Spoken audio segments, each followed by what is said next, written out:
pessoal, sejam bem-vindos novamente ao meu canal. Hoje eu vou falar sobre Liga da Justiça, a versão do diretor Zack Snyder, que estreou ontem no HBO Max, e é um filme aí que estava polemizando bastante, porque ele estava sendo pedido pelos fãs aí há muitos anos, né? A versão que foi para os cinemas foi detestada, as pessoas detestaram o filme, xingaram muito, as críticas foram muito negativas, o filme fracassou, e aí depois a gente foi sabendo da história. Foi um projeto iniciado pelo Zack Snyder, que já estava cuidando do universo da DC Comics com o Homem de Aço, depois Batman vs Superman, e aí esse seria o terceiro filme de uma trilogia.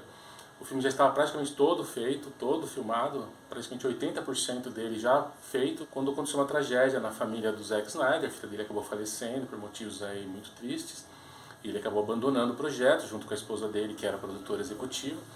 E aí o estúdio, aproveitando, né, olha que coisa triste, aproveitando essa situação, tirou os filmes da mão dele, porque não estava gostando do rumo que o filme estava tomando, e acabou chamando o Joss Whedon, que fez os filmes da Marvel, né, principalmente os Vingadores, para reescrever, refilmar algumas cenas, filmar cenas novas e fazer uma versão mais leve, mais ao estilo Marvel, que é o que estava fazendo muito sucesso. Porque os outros filmes da DC, feitos pelo Zack Snyder, estavam sendo muito pesados, muito sérios, né, muito sombrios, destoava bastante do que era a Marvel. E a Warner ficou aí desgostosa com o resultado que estava sendo atingido pelo Zack Snyder, tirou o filme dele, deu aí para o Joss Whedon e ele acabou reinventando aquele filme. Os fãs começaram a fazer campanhas para que o filme original fosse lançado. Então é uma das primeiras vezes aí que a gente vê a oportunidade de um diretor receber uma grana alta aí para terminar um filme que já foi lançado, só que com a versão dele como ele gostaria que fosse. Então você pode analisar esse filme de duas formas. A primeira é comparando com o original que acabou sendo lançado no cinema, que é a versão do Joss Whedon, né? Ou analisá-lo como um produto acabado, um filme em si. A segunda aproximação é mais difícil, porque não tem como você não comparar com o que foi feito. Eu mesmo assisti o filme original, nem lembro direito, lembro que foi um filme muito assim, sem pé nem cabeça, muito fraco, mas eu achei assim, um pouco melhor do que os outros filmes. Eu não gosto dos filmes do Zack Snyder, eu não gosto de Homem de Aço, eu não gosto de Batman vs Superman, eu achei filmes horrorosos, grotescos. O Zack Snyder é um diretor problemático, eu gosto muito do filme Watchmen que ele fez, adaptação dos quadrinhos do Alan Moore. Agora os outros filmes deles eu realmente não gosto. 300 ainda é um filme bacana e tal, mas cheio de problemas, e os outros que ele fez depois são filmes assim que eu acho lamentáveis. Agora, ninguém pode negar que ele é um cineasta, ele tem uma visão, ele tem paixão, ele tem vamos dizer, ele é um autor, né? Ele não é um cara assim, pau pra toda obra que vai lá e faz qualquer coisa, não, ele tem todo um olhar dele, ele constrói as tomadas do jeito que ele gosta, ele tem uma preocupação visual muito grande, ele tem um estilo visual muito grande. A gente pode criticá-lo, né, falar mal, mas ele tem, inegável. Então assim, esse filme que nós assistimos agora, que tem essa duração excessiva de 4 horas, seria o ego trip final do autor. Então é meio que falar assim, vai lá e faz o que você quiser. Então ele fala, vou fazer o que eu quiser, vou pegar tudo que eu filmei, mais coisas ainda que eu vou filmar, mais cenas inéditas, cenas novas, e vou me esbaldar com isso daí. Então ele fez aí um épico, né, um filme de super-herói com 4 horas de duração, um filme bastante sombrio, bem diferente da versão que foi para os cinemas, muito mais denso, né, mas também muito mais pretensioso, muito mais arrastado. Então todas as qualidades e defeitos do Zack Snyder a gente pode encontrar nesse filme.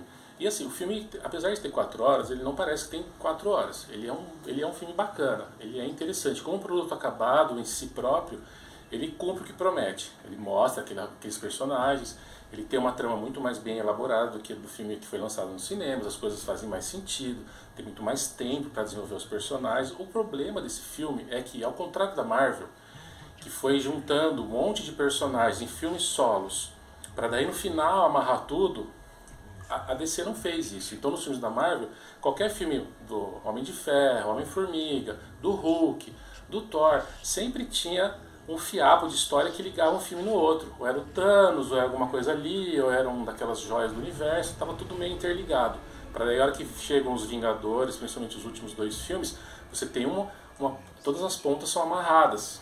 Com esses filmes da DC eles não fizeram isso. Então eles fizeram, o Zack Snyder fez o Superman e o Superman vs Batman, e não tem praticamente nenhuma ligação com esse último filme, que de repente você descobre uma trama ali de um vilão supremo chamado Darkseid, que quer vir para a Terra e pegar as tais das caixas mães para daí destruir tudo e tal. Surge meio que do nada, né? Apesar de você ter um desenvolvimento maior das motivações do vilão, do Steppenwolf, que seria um capanga do Darkseid, que veio para a Terra para tentar agradar ele, pegar as tais caixas e tal.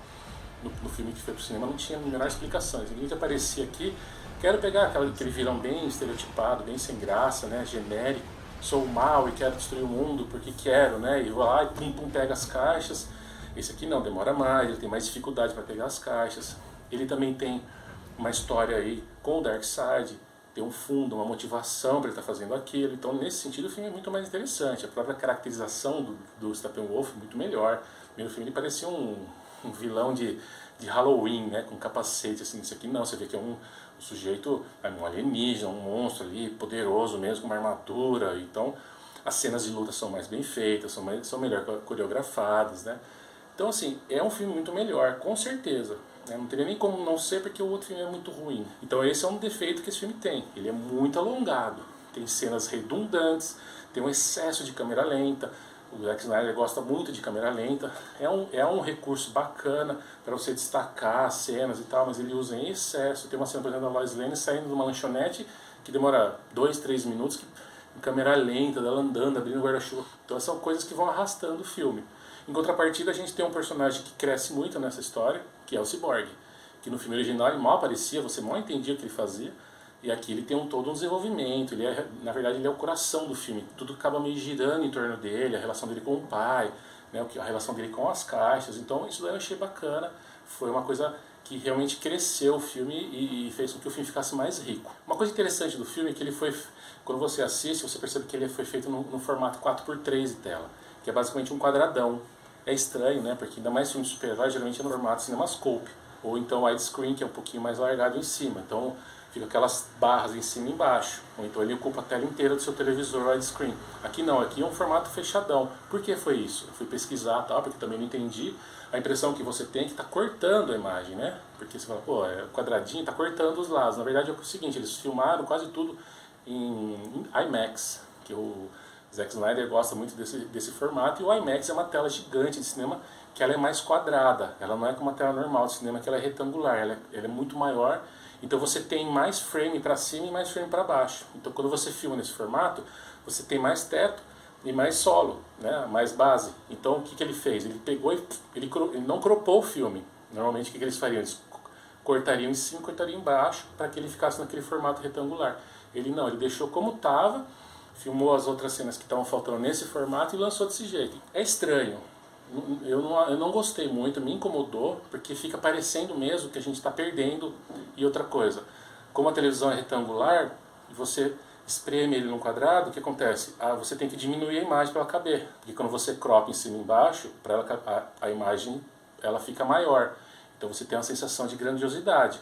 Claro que se você visse esse filme numa tela de IMAX faria toda a diferença, mas para ver em casa, numa televisão normal, o filme fica menor, ele fica achatado, né? Ele fica encolhido, então perde a grandiosidade, embora você tenha mais teto e dê para o diretor trabalhar melhor essas sequências, colocando mais informação nos frames, fica a impressão de que você está vendo uma coisa encolhida, espremida. Eu realmente não gostei, eu achei que foi uma escolha aí duvidosa. Ele poderia ter composto os frames dele e as tomadas dele de uma forma mais distanciada, para que na hora que ele cropasse ele não perdesse tanto, porque esse é o segredo da fotografia do cinema, é como você preenche todo o espectro da tela. Uma coisa que eu não gostei também foi da música, composta pelo Tom Holkborg, que é conhecido como Junk XL, que eu não sei quem é esse cara, parece que é um DJ, é um dos caras aí que Hans Zimmer descobre. Hans Zimmer, na verdade, ele compõe entre aspas, né? Ele não é um compositor, então ele faz uns arranjos, ele cria algumas melodias lá no computador dele, coisa que já vem pronta, e aí ele chama um bando de gente, alguns, claro, né, músicos que sabem de música e composição, para daí reescrever tudo isso daí, para colocar os arranjos, a orquestração, para orquestra, sintetizador, para solos, né? Então, as trilhas dele, vocês têm música de Hans Zimmer, música adicional ou orquestrações, aí tem um batalhão de gente, mas chega a ter trilha dele que chega a ter 10 pessoas. acreditadas como co-compositores. E esse Junkie XL é um desses, não é um músico, e você sente isso, né? A trilha é aquela coisa que mistura aquele exagero, né? Aquela coisa, uma cena de ação, então pá, aquela bagunça, aquele estrondo da orquestra com o teclado, aquela mixagem de estourar os tímpanos, né?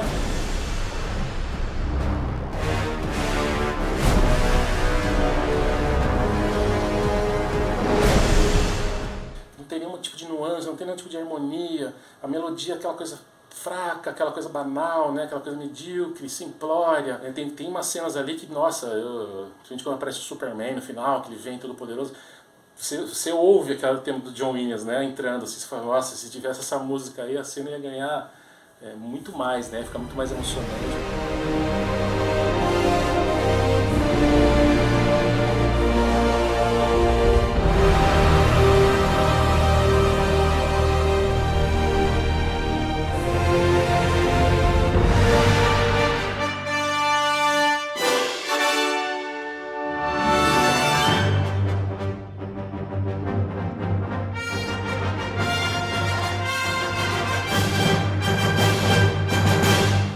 É o estilo do Zack Snyder, ele gosta disso, todos os filmes dele têm esse tipo de trilha aí, musical, é um dos pontos mais fracos aí, é onde você vê realmente que ele é um cineasta bem limitado, né, porque ele precisa desse barulho, dessa coisa exagerada, meio que para entumecer o sentido da pessoa e você nem prestar muita atenção no filme de tanto barulho e nossa, é uma coisa assim que deixa você até desnorteado às vezes. Achei um filme interessante, ele prende a atenção, ele é bacana, tem umas cenas muito boas, isoladamente, só que ele não funciona no todo. Como eu falei, ele tem esse problema dos personagens que nos filmes da Marvel foram desenvolvidos em outros filmes, deu tempo para ter um fôlego maior, e aqui você apresenta vários personagens de uma vez só. Entram assim do nada, de uma maneira forçada, e você tem que fazer ali um desenvolvimento deles, tem que mostrar um pouco quem eles são, de onde eles vieram, então isso ajuda também a ficar mais longo ainda o filme. E atrapalha, porque arrasta, né, a trama principal. Você vendo nesse contexto, eles não foram desenvolvidos, né, então você tem que desenvolver ali. No filme de 2018 não tem desenvolvimento algum, os caras aparecem do nada, são jogados ali, papum, puf, né, e aqui não. Então tem todo esse trabalho, só que isso aí deixa o filme inflado, deixa o filme muito grande, né, desconjuntado, porque você tem uma trama ali acontecendo, fim do mundo, de correria, de vai acabar o mundo, e aí para ficar vendo, porque o cara lá, o pai dele, porque o Aquaman, porque ele brigou, porque ele não gosta do fulano, e o Flash, porque o pai dele tá preso, aí tem que mostrar o Flash salvando alguém, para mostrar os poderes dele. Então fica uma coisa meio sem nexo, né? O Batman que na versão dos cinemas original ele tinha mais o que fazer, no sentido de investigar, de unir aqui ele fica meio perdidão, não gostei muito. O filme do cinema tinha mais piada, ele tinha mais humor, algumas piadas não funcionavam, mas ele tinha mais uma pegada humorística. Aqui o humor fica meio titubeante, ele veio muito do Flash, que as piadas acabam ficando sem graça, porque o filme é muito sombrio, muito arrastado, aí o cara fica fazendo piadinha, fica sem graça. E aquela coisa, nossa, né, você quer levar a sério ou você quer fazer piadinha, né? Ele quer dar um ar de mitologia, né? Como os heróis são deuses, né? Até que tem aquela parte da briga no passado, mostra até o Zeus, né? Ali soltando raio, então assim, os heróis, né? Mitologia, alguma coisa de Deus. E aí aquele cara fazendo piadinha e tal, fica uma coisa desconexa. Então, infelizmente, esse é o defeito do Zack Snyder. Ele cria tomadas muito bonitas, artísticas, né? Como se fossem enquadramentos bonitos, parece um pôster, né? Parece um wallpaper para você pôr no seu computador. Só que a história fica capenga, ele não sabe mesclar direito uma cena de ação, por exemplo, com uma cena mais dramática, fica uma coisa meio arrastada, o negócio fica capenga ali, ele não sabe amarrar tudo isso daí, infelizmente. Como ele não tem também uma trilha sonora musical que ajude a dar esse nuance, aquela coisa sempre simplória, exagerada, medíocre, né? Aquela coisa banal, então ajuda mais ainda o filme a ficar sem peso, né? Então assim, dá para assistir. Se você não conseguir assistir uma sentada, só veja em partes. Tem umas cenas muito legais, é muito melhor que a outra versão, porém acaba sendo mais uma ego trip de um diretor, né? De falar, olha como eu sou poderoso, olha como eu sou, uma coisa pretensiosa, né? Filme de super-herói fica uma coisa muito densa, muito arrastada, muito dramática, né? Ainda mais super-homem. O Batman tudo bem, dá pra você brincar com isso daí, o Batman é um personagem mais sombrio, mas o Superman, Mulher Maravilha, The Flash, Aquaman, fica uma coisa muito, né? Muito forçada, né? Essa coisa de colocar uma coisa sombria, densa, e tal, fica forçado. Mas de todos esses filmes do Zack Snyder, esse é o melhor.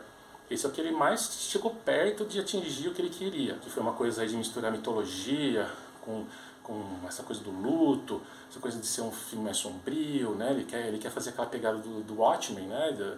Aquela coisa da crítica, da coisa mais sombria, da pegada mais densa e tal, só que não funciona muito, né, para esses personagens. A gente tem um elenco razoável, né, aquela moça que faz a Mulher Maravilha, ela é uma atriz muito fraca, né, e ela fica mais fazendo caras e bocas, mas está bem caracterizada, tal, é filmada ali com aquela verve do diretor. O Henry Cavill, que faz o Super-Homem, ele é muito canastrão, né, ele é muito fraco, né, quando a gente compara com o Christopher Reeve, por exemplo, dava de 10, ele é o Superman perfeito, né, ele é um rapaz. Ele é carismático, ele é bonitão, só que ele é só isso, né? É um rosto bonito, um corpo bonito. Ele não é um ator, ele não sabe atuar, então o Super-Homem fica com uma coisa meio assim, gaiato, né? Cara que uma hora ele tá ali querendo matar todo mundo porque ele foi ressuscitado, daí na outra cena ele tá fazendo piadinha, né? O ator não consegue transitar essas duas coisas tão díspares, ele é muito fraco, ele não consegue. E temos o Jeremy Irons como Alfred, né? Que acaba roubando o filme. É um dos melhores personagens, aparece pouco, infelizmente, aparece mais do que na outra versão, mas poderia ter feito mais coisas, tal, interagido mais. E o final a gente tem um epílogo lá, que é mais um pesadelo do Batman, né? A gente tem vários pesadelos antes do filme, que a gente já tinha visto no Batman vs Superman, que é como se fosse um mundo dominado, lá destruído, talvez, né, pelo Darkseid, que veio, destruiu, pegou o Super-Homem ficou do mal, então a gente tem um epílogo, mais um pesadelo, aí aparece o Coringa do Jared Leto, um diálogo também arrastado, também sem graça, assim, que não, sabe, não diz a que veio, né, o Jared Leto ali tentando fazer um Coringa mais, assim, sombrio e irônico ao mesmo tempo, não funciona, né, o filme ali se arrasta também, mais uma cena desnecessária, podia ter acabado antes, não havia necessidade, até porque a gente sabe que dificilmente vão dar sequência nesse universo, fazer uma continuação desse filme dessa maneira, né, com essas bolas que eles levantaram aí, não vai dar em nada, então fica uma coisa, é mais uma curiosidade, né? É mais você ver assim, como é que vamos ver um filme onde o diretor pegou tudo que ele filmou, tudo e colocou num monstro gigantesco, um Frankenstein ali e jogou na tela de TV para você assistir. É uma curiosidade. Liga da Justiça, a versão do Zack Snyder, eu dou 3,5 estrelas. Assistam, divirtam-se e mais uma vez eu peço para curtir o meu canal, compartilhem. Se quiserem ser padrinhos do meu blog, entrem no link aqui embaixo, deixem sua contribuição e até a próxima, pessoal.